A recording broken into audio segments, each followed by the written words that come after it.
Hello my dear students, welcome back to my YouTube channel maths PSN. तो चलिए आज start करते हैं हम लोग डिफरेंट इंटीग्रेशन के कुछ इंपॉर्टेंट क्वेश्चन। तो जैसे कि पहला क्वेश्चन आपके सामने integration 1/e dx upon x log x into the power 1/3। तो इसको कैसे करेंगे, यहाँ पर आपको ज्यादातर इंटीग्रेशन में देखा होगा, ज्यादातर नीचे वाले को या ऊपर वाले को, ज्यादातर मैक्सिमम चांस में नीचे वाले को टी लेट कर लेते हैं और उसी के अकॉर्डिंग फिर लिमिट भी हम लोग को चेंज करनी पड़ती है। कभी कभी ऊपर वाले को टी लेट करते हैं, यानी कि न्यूमिनेटर में जो लिखा होता है उसमें से कुछ को टी लेट करते हैं। इसी प्रकार इस क्वेश्चन में क्या करेंगे, नीचे ये log x है, इसको अगर t मानेंगे तो 1/x dx बराबर dt हो जाएगा। तो log x को आपने t माना तो कैसे लिखेंगे, यहाँ पर let log x is equal to t। अगर log x को आपने t माना तो कितना हो जाएगा, 1/x dx is equal to dt हो जाएगा। तो यहाँ पर 1/x dx को dt लिख देंगे। अब लिमिट जो चेंज करेंगे इसके अकॉर्डिंग चेंज करेंगे, यानी कि आपने देखा x की वैल्यू, यहाँ पर क्या देखेंगे, यहाँ पर कि अगर x की वैल्यू, चूंकि dx है, x की वैल्यू 1/e है, x की वैल्यू 1/e है, तो ये भी बेस में कुछ नहीं है, तो यानी कि e माना जाएगा। तो ये e की पावर -1 हो गया, यानी कि t की वैल्यू -1 होगी, तो -1 लिख दीजिए। अगर x e है, x की जगह e है, तो बेस में e है, तो log e बेस e 1 होता है, यानी कि t 1 हो जाएगा, ये 1 हो गया आपका। इसके बाद कितना लिखेंगे, dx अपॉन x को क्या लिख सकते हैं, यानी कि 1/dx को क्या लिखेंगे, dt, और log x को क्या लिखेंगे, t। ये आ गया t into the power 1/3 आ गया, और यहाँ क्या आ गया, dt, ये आपका आ गया। अब इसको हम लोग क्या लिख सकते हैं, -1 to 1 t into the power, ऊपर चला गया तो -1/3 dt। अब इसका इंटीग्रेशन करेंगे तो आपको याद होगा, इसका integration t into the power n की तरह करेंगे, n+1, यानी कि इसमें 1 ऐड करेंगे तो t की पावर 2/3 आएगा, नीचे भी 2/3 आएगा। 2/3 का मतलब 2/3, 3 ऊपर लिखेंगे तो ये ऊपर चला जाएगा।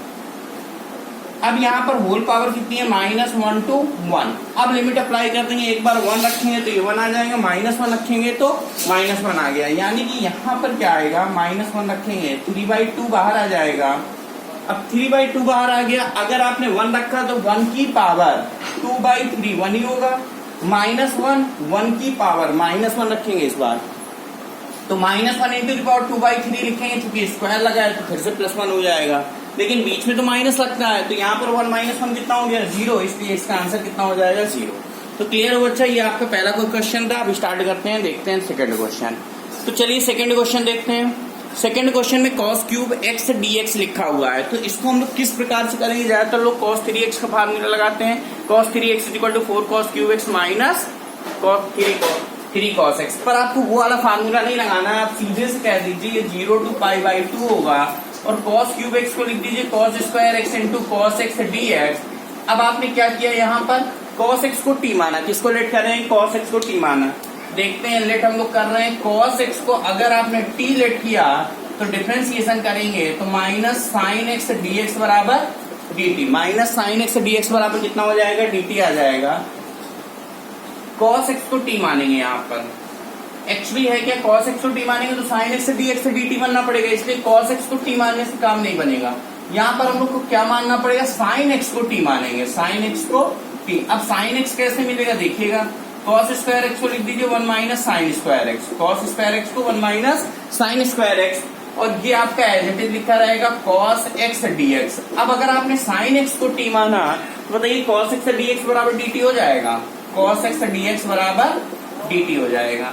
तो यहाँ पर अब आप देखिए cos x dx को dt, 1 - t square, sin x को क्या लिख दिया t, और cos x dx को dt लिख दिया।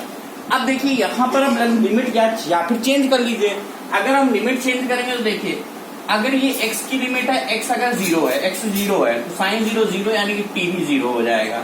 x अगर π/2 है तो sin π/2 1 होता है, यानी कि यहाँ 1 आ जाएगा, ये लिमिट चेंज हो गई।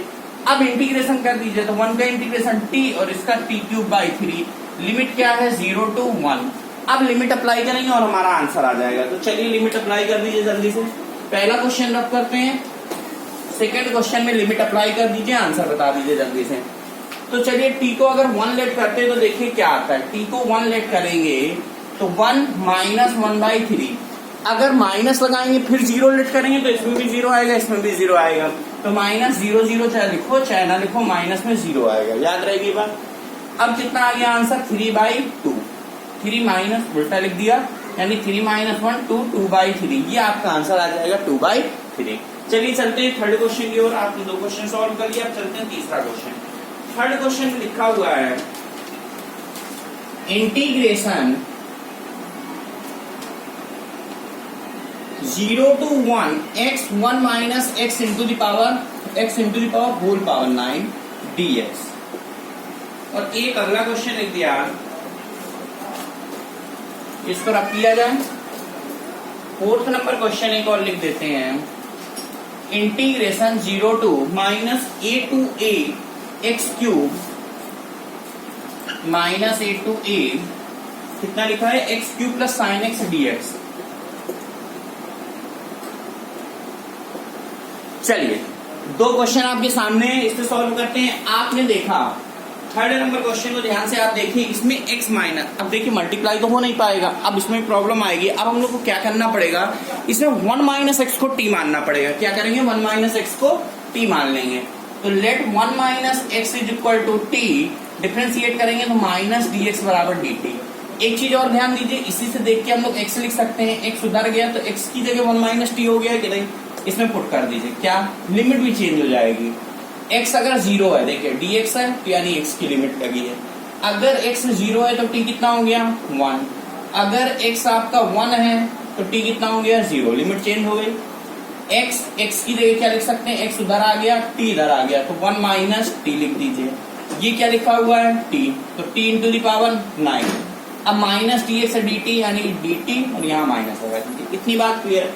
आपको ये पता होगा ये प्रॉपर्टी माइनस आएगी तो ये लिमिट चेंज हो जाएगी, यानी कि 0 to 1 कर दीजिए, माइनस हट जाएगा। क्लियर है ये बात। मल्टीप्लाई करेंगे t into the power 9 minus t into the power 10 हो जाएगा, dt आ जाएगी। इसको सॉल्व कर लीजिए जल्दी से। कैसे, t इंटू द पावर 9 का t into the power 10/10 minus t into the power 11/11। Limit है 0 to 1, 1 बस अप्लाई करना पड़ेगा क्योंकि 0 में दोनों 0 बन जाएंगे। 1 पुट करिए जल्दी से, 1 पुट करेंगे तो 1/10 माइनस 1/11। 0 पुट करो माइनस लगाएंगे, फिर 0 पुट करेंगे तो दोनों 0 हो जाएंगे, इसलिए करने की जरूरत नहीं है। अब इसको सॉल्व करेंगे, 11 इंटू 10 110 एलसीएम आएगा। 11 माइनस 1 कितना आ जाएगा 1, यानी ये आंसर आ गया 1/110। देख लीजिए ध्यान से इस क्वेश्चन को, आंसर 1/110 आ गया। चौथा क्वेश्चन आप एक बार ध्यान से देखिए, आपको तुरंत समझ में आ जाएगा चौथे क्वेश्चन के बारे में। ध्यान से देखिए चौथा क्वेश्चन में लिमिट है -a to a, यानी कि अब आप देखो अगर -a to a होता है तो यानी कि हम लोग इवन और ऑड फंक्शन चेक करते हैं। x की जगह -x रखो तो माइनस बाहर आ गया, यानी कि ये ऑड फंक्शन है। ये चीज ध्यान देना, क्योंकि यहाँ पर अगर आपने f ऑफ x इसको माना x³ प्लस साइन 3x को, साइन x को, f ऑफ -x देखो माइनस बाहर आ गया, दोनों से माइनस, तो ये बताओ माइनस f ऑफ x के बराबर आ गया, यानी कि कैसा फंक्शन है, ऑड फंक्शन। आपको याद होगा लिमिट -a to a लगते हैं और अंदर अगर ऑड फंक्शन है तो उसका आंसर कितना आता है 0, तो इसका आंसर कितना आ गया 0। क्लियर हुई ये बात। इवन फंक्शन होता तो 2 बाहर आता, फिर 0 to a लिमिट लग जाती, बाकी एज इट इज लिखते हैं। कब, जब इवन फंक्शन होता है, यानी कि f of -x f of x के इक्वल होता है। ये ऑड फंक्शन है क्योंकि f of -x minus f of x के इक्वल है। क्लियर हो गई। अगले क्वेश्चन में आते हैं, 5वां क्वेश्चन देखते हैं हम लोग। 5वां क्वेश्चन क्या है, चलिए एक कोई क्वेश्चन सॉल्व कर लेते हैं। चौथा और 5वां, तीसरा चौथा दोनों रख कर दिया जाए। चलिए अगला क्वेश्चन कितना बढ़िया। 5वें क्वेश्चन में कह रहा है integration 0 to π/2 root cos x upon root cos x plus sine x. केवल आपको रिवीजन कराया जा रहा है, आपको बाकी सभी कुछ सब कुछ आता है। अब बताइए यहाँ पर इस क्वेश्चन में क्या कर सकते हैं। अब आप आज ध्यान दीजिए, 0 to a की एक प्रॉपर्टी लिखी होगी, आपको याद होगा इंटीग्रेशन अगर 0 to a होता है तो x की जगह a माइनस एक्स लिखा जा सकता है। तो इस बार x की जगह हम लोग π/2 माइनस एक्स लिख रहे हैं। ये i बराबर है और i बराबर ये भी आएगा। क्या, 0 to π/2 x की जगह π/2 माइनस एक्स लिखो। क्या लिखना है, π/2 माइनस एक्स। होती है एक प्रॉपर्टी कि 0 to a लिमिट है तो हम लोग जो फंक्शन है f ऑफ x वो f of a minus x के इक्वल होता है, यानी कि x को π/2 माइनस एक्स लिख सकते हैं। तो π/2 माइनस एक्स लिखोगे तो रूट के अंदर साइन x आ जाएगा। इसी प्रकार इसको लिखोगे तो रूट साइन x आ गया, नीचे लिखोगे तो ये cos x बन जाएगा। x को क्या लिखना है, π/2x। इन दोनों को ऐड कर दो, ये पहली इक्वेशन ये दूसरी इक्वेशन। तो 2i बराबर, ध्यान से देखो लिमिट सेम है 0 to π/2, इन दोनों को ऐड करेंगे, नीचे वाला सेम है, बताइए 1 आ गया कि नहीं, देख लीजिए इन दोनों को ऐड करिए जल्दी से, ये पहले इक्वेशन, ये दूसरी इक्वेशन, फर्स्ट और सेकंड को दोनों को ऐड करा तो 2i इज इक्वल टू, देखिए ध्यान से, ये नीचे वाला सेम है, एलसीएम सेम आया तो इतना प्लस इतना लिखेंगे, तो जो नीचे वही ऊपर, तो 1dx आएगा कि नहीं आएगा। अब इसका इंटीग्रेशन क्या होता है, 1 का x होता है, लिमिट कितनी है 0 to π/2, 1 का इंटीग्रेशन क्या था x, बताइए ये π/2 आ गया कि नहीं, लेकिन ये 2i के बराबर आया, हमें चाहिए था i, तो 2i बराबर π/2 है, क्या लिखा आपने 2i बराबर π/2, इसलिए i बराबर π/4।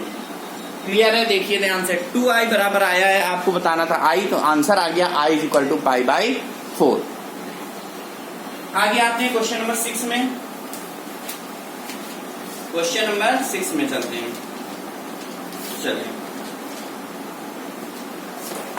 5 क्वेश्चन हो गए आपके, क्वेश्चन नंबर 6वां देखते हैं। क्वेश्चन नंबर 6 में इंटीग्रेशन लगा है 1 to e into the power x 1 plus x log x upon x dx, इसका आंसर बताना है। चलिए जल्दी से बता दीजिए। देखिए इस क्वेश्चन में क्या करेंगे, आपको एक प्रॉपर्टी याद होगी, अलग अलग पहले डिवाइड कर लो, 1/x, फिर इससे इसको डिवाइड करेंगे तो log x dx आ गया। अब देखिए आपको एक प्रॉपर्टी याद होगी कि कुछ भी इंटीग्रेशन के अंदर है, अगर e into the power x multiply में f of x plus f dash x क्या है, डिफरेंशिएशन f of x का, तो integration e into the power x bracket में f of x plus f dash x इस form में है, तो उसका integration e into the power x f of x आता है, ये आपको याद होगा। तो यानी कि ये उसी फॉर्म में लिखा होगा, ध्यान से देखो, अगर हम इसको एक फंक्शन माने f of x, तो इसका डिफरेंशिएशन यानी log x का डिफरेंशिएशन 1/x होता है कि नहीं, तो ये f डैश x हो गया, तो उसी फॉर्म में तो हो गया e into the power x function plus function का डिफरेंशिएशन, तो इसका जो आंसर आता है वो e into the power x into f of x आता है। f of x की जगह क्या लिखेंगे, log x लिखेंगे। लिमिट कितनी है, 1 to e है, e रख दो तो e into the power e log e base 1 होता है। अब 1 रखो माइनस में, अगर 1 रखेंगे तो ये तो e हो गया, लेकिन ये log 1 0 होता है, तो -0 आ गया, तो बस आंसर क्या आ गया, e into the power, ये आपका आंसर आ जाएगा। अगर आपको प्रॉपर्टी सारी अच्छे से याद है इंटीग्रेशन में डिफिनेट और इंडिफिनेट दोनों की, तो आप बड़े आसानी से इन क्वेश्चंस को कर सकते हैं। Next question number 7, question number 7 में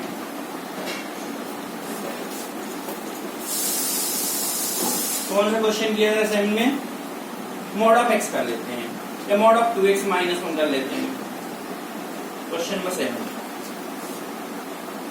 integration 0 to 1 mod of 2x minus 1 dx। चलिए जल्दी से बता दीजिए इसका आंसर क्या आएगा। देखिए इन क्वेश्चन में क्या करते हैं समझिएगा, इस क्वेश्चन में क्या करेंगे, 2x minus 1 is equal to 0 कब आ रहा है, x इज इक्वल टू 1/2 पे, यानी 1/2 में ब्रेक हो रहा होगा, तो इसको 1/2 में ब्रेक कर लो, 0 to 1/2 फंक्शन लिखोगे dx लिखोगे प्लस फिर 1/2 to 1 और फंक्शन लिखोगे dx लिखोगे। अब बताइए 0 to 1/2 में यानी 1/2 से छोटा है x, ये निगेटिव आएगा कि नहीं आएगा, सोच लो, 1/2 से छोटा लिखो, मान लो 0 रख दिया, तो 0 रखोगे तो -1 आएगा कि नहीं आएगा, तो मॉड के अंदर यहाँ क्या आएगा, +1 आएगा, यानी कि ये उल्टा आ रहा है। तो यानी कि अगर ये मॉड के अंदर जो लिखा है वो निगेटिव आएगा, 0 से 1/2 के बीच में क्या आएगा, निगेटिव। तो आपको एक कॉन्सेप्ट क्लियर होना चाहिए कि mod of x is equal to x भी होता है और mod of x is equal to -x भी आता है। कब, when x is greater than, x कब होगा, ग्रेटर देन 0 पे, ये कॉन्सेप्ट क्लियर होना चाहिए। Mod of x minus x भी होता है जब x निगेटिव होगा, जब x क्या होगा, निगेटिव होगा, तो mod of x minus x होता है।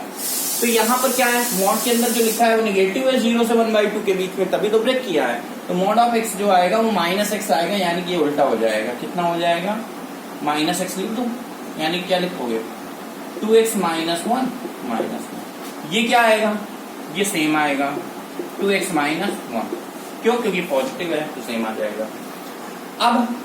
अब बताइए डायरेक्ट इसको अगर हम माइनस बाहर कर लिया 1 - 2x लिख देते कोई दिक्कत नहीं है। अब बताइए क्या करें, माइनस बाहर निकाल लो 2x इंटीग्रेशन कर लो, 2x² आया माइनस x आया, कितना आया 0 to 1/2, ये प्लस आया, इसका भी सेम आएगा x² माइनस x आएगा, लिमिट 1/2 to 1। अब सॉल्व कर लो, 1/2 रखना पड़ेगा, 0 नहीं रखना पड़ेगा, 0 में 0 हो जाएगा। 1/2 रखो, 1/2 में 1/4 माइनस 1/2 आ गया, 0 में 0 आ गया, प्लस आ गया, 1 रखेंगे तो 1 माइनस 1 0 आ गया, फिर 1/2 रखो माइनस में तो 1/2 1/4 आ गया, माइनस माइनस प्लस हो जाएगा, 1/2 आ जाएगा। बस इसे सॉल्व कर लेना, देख लो ध्यान से कितना आ रहा है। ये कौन सा क्वेश्चन है? इसके बाद इसको सॉल्व करिए, आंसर बताइए जल्दी से, इसका आंसर कितना आएगा बता दीजिए। करेंगे सॉल्व हो जाएगा। क्या लिखा है वैसे, ये माइनस 1/4 हो जाएगा, तो माइनस माइनस प्लस 1/4 ये आ गया, इसी प्रकार 1/4 ये आ जाएगा। तो आंसर ये 1/2 कहाँ से आया, ये क्या था, अच्छा ये इसकी लिमिट थी, तो 1/4 आंसर विल बी 1/2। क्लियर है? इतना इस तरह से करना पड़ेगा आपको, दो पार्ट में ब्रेक करके दिख रहा है सभी को, 1/2 आपका आंसर आ जाएगा, फाइनल आंसर 1/2 आ जाएगा। चलते हैं नेक्स्ट क्वेश्चन नंबर 8 में। क्वेश्चन नंबर 8 क्या लिखे, x greatest integer x, x greatest integer x, integration में लिमिट कितनी है 0 to 2 x greatest integer x dx। चलिए 0 to 2 x greatest integer x है, तो ये बताइए ग्रेटेस्ट इंटीजर 0 to 1 x, बताइए 0 से 1 के बीच में ग्रेटेस्ट इंटीजर x, अगर 0.1 0.2 0.3 कहते हैं तो ग्रेटेस्ट इंटीजर कितना आएगा 0, तो into 0 dx। आगे बढ़ते हैं, 1 to 2 में ब्रेक करो, 0 to 1 1 to 2 x greatest integer x कितना आएगा 1 से 2 के बीच में, यानी 1.2 1.3 1.4 1.5। ग्रेटेस्ट इंटीजर अगर 1.2 पूछे तो 1 ही तो बताओगे, 1.3 पूछे तो 1, यानी कि ग्रेटेस्ट ये तो 1 हो जाएगा, dx आ गया। ठीक है, अब ये कितना हो गया, ये तो पूरा 0 हो गया क्योंकि ये 0 है। ये कितना हो जाएगा x का इंटीग्रेशन x²/2 आ जाएगा। क्योंकि यहाँ कोई कांस्टेंट होता तो उसका इंटीग्रेशन लिखते हैं हम लोग, ठीक है, मतलब तब आप x लिखते हैं, 1 का x होता है यहाँ पर, 0 का नहीं होगा, 0 का 0 रहेगा, x²/2 यानी 1/2 कितना आ गया 2 अप्लाई करेंगे, 1/2 बाहर कर लो, x² यानी 4 माइनस 1 कितना आ गया 3/2। देख लीजिए ग्रेटेस्ट इंटीजर x का मतलब पता होगा, तभी आप इस क्वेश्चन को आसानी से कर सकते हैं। 8 क्वेश्चन हो गए, आगे बढ़े। चलिए एक काम करते हैं, आज हम लोग इतना ही रखते हैं, बाकी हम लोग मिलते हैं नेक्स्ट लेक्चर। नेक्स्ट लेक्चर में आप ये आपने आज मतलब कुछ कुल मिला के आपने प्रैक्टिस कर लिया, आपने देख लिया कि इस तरह के क्वेश्चन किस तरह से सॉल्व किए जाते हैं। ठीक है, ये आपके डिफरेंट इंटीग्रेशन हो गए, पिछले लेक्चर हम लोग ने इंडिफरेंट इंटीग्रेशन पढ़ा था, आज हम लोग ने डिफरेंट इंटीग्रेशन पढ़ा। ठीक है, इसी तरह डिफरेंशियल इक्वेशन पढ़ेंगे, कोऑर्डिनेट की भी कुछ क्वेश्चन करते हैं क्योंकि एग्जाम बिल्कुल पास में आ रहा है, तो हम लोग जल्दी जल्दी सारे टॉपिक कवर करते हैं। कुछ नहीं, आपको एक तरह से रिवीजन करना है, बस सारे क्वेश्चन आपके माइंड में आ जाएंगे, हाँ इस तरह के फार्मूले अप्लाई रहते हैं, क्या क्या हो सकता है, कैसे कैसे क्वेश्चन आते हैं। ठीक है, तो हर टॉपिक थोड़े थोड़े क्वेश्चन करते हैं, फिर बाद में अपना डिटेल में पढ़ेंगे। तो आज इतना ही रखते हैं, और अभी तक हमारे चैनल सब्सक्राइब नहीं किया, चैनल सब्सक्राइब कीजिए, वीडियो को लाइक कीजिए, शेयर कीजिए और कमेंट कीजिए। ठीक है बच्चों, तब तक के लिए ओके, बाय बाय।